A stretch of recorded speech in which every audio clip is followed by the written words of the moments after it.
Hello, എല്ലാവരും സുഖമായിട്ടിരിക്കുന്നല്ലോ അല്ലേ?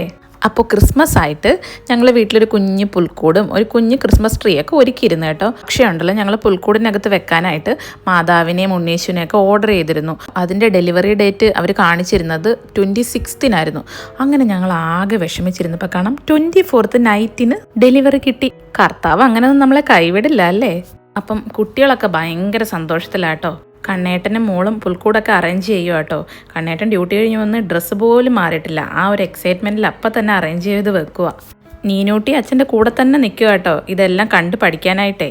ഇങ്ങനെയുള്ള ആഘോഷങ്ങൾ ഏറ്റവും കൂടുതൽ എൻജോയ് ചെയ്യുന്നത് കുട്ടികളാണല്ലേ? നമ്മൾ മോശമൊന്നുമല്ല, ആരും മിണ്ടല്ലേ. എൻ്റെ നന്ദൂട്ടൻ്റെ പാട്ട് കേട്ടോ.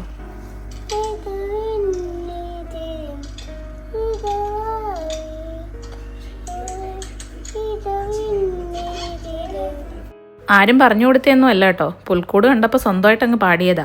അവൻ നന്നായിട്ട് പാട്ട് പാടും കേട്ടോ, എല്ലാ സംഗതികളും ഉണ്ട്.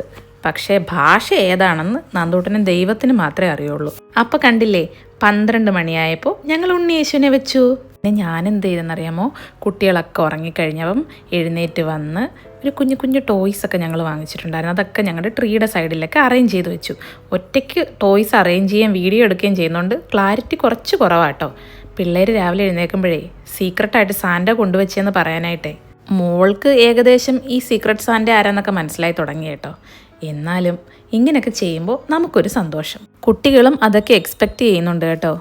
ഇത്തവണ എല്ലാം ഉടായ്പിലാണ് ഞങ്ങൾ സെറ്റ് ചെയ്തേക്കുന്നത് കേട്ടോ. ടോയ്സൊക്കെ ഉടായ്പ് ടോയ്സാണേ. ഇനി നാളെ രാവിലെ അവർ കണ്ടിട്ട് എന്ത് പറയുന്നത് നാളെ അറിയാം. അപ്പോൾ ഇതൊക്കെ അറേഞ്ച് ചെയ്ത് ഇനി എനിക്ക് നമ്മുടെ ഒരു വീഡിയോ ഡബ് ചെയ്യാനുണ്ട്. അതും കുഞ്ഞുങ്ങൾ ഉറങ്ങിയിട്ടേ ചെയ്യാൻ പറ്റുള്ളൂ, അല്ലെങ്കിൽ അവർ ഭയങ്കര ബഹളം ഉണ്ടാക്കുകയെ. അതും കഴിഞ്ഞിട്ട് വേണം എനിക്ക് കിടക്കാനായിട്ട്.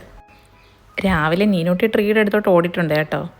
ടോയ്സൊക്കെ കണ്ടു, വലിയ എക്സൈറ്റ്മെൻ്റ് ഒന്നും ഇല്ല. അടുത്ത ആളും അവിടെ വഴക്കുണ്ടാക്കി തുടങ്ങിയിട്ടുണ്ട്, എല്ലാം ഇനി ചേച്ചി കൊണ്ടുപോകുമെന്ന് വെച്ചിട്ട്. നന്ദൂട്ടനും ചേച്ചിയുടെ കൂടെ ഓടുന്നുണ്ട് കേട്ടോ സാധനം എടുക്കാനായിട്ട്.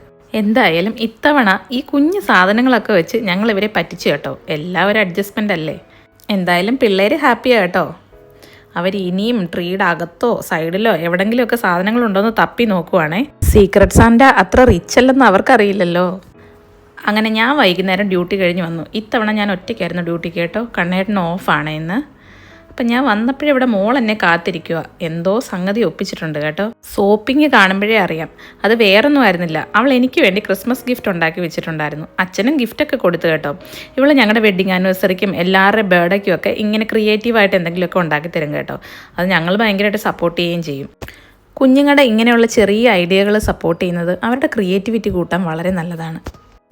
ഇതിനകത്ത് കുറേ സാധനങ്ങളുണ്ട് കേട്ടോ. എല്ലാം വളരെ ചെറിയ ചെറിയ സാധനങ്ങളാണേ. പല രീതിയിലായിട്ട് അവൾ ഉണ്ടാക്കി വെച്ചേക്കുക. എപ്പോൾ എടുത്ത് തീരുമെന്ന് എനിക്കും അറിയില്ല കേട്ടോ. ഞാൻ എടുക്കുന്നത് നോക്കി ഓരോന്നും എന്തൊക്കെയാണെന്നൊക്കെ പറഞ്ഞു തരുമോ നീനൂട്ടി കേട്ടോ. എന്തായാലും എത്ര വലിയ പൈസ കൊടുത്ത് വാങ്ങുന്ന ഗിഫ്റ്റിനേക്കാളും വില മതിക്കാനാവാത്ത ഗിഫ്റ്റാണ് ഇതല്ലേ നമ്മുടെ കുഞ്ഞുങ്ങൾ നമുക്കായി കരുതി വെക്കുന്നത്. അപ്പോൾ എല്ലാവർക്കും മെരി ക്രിസ്മസ്. ഇനി ഇതുപോലൊരു കുഞ്ഞു വീഡിയോയുമായി വീണ്ടും കാണാം. ബായ്.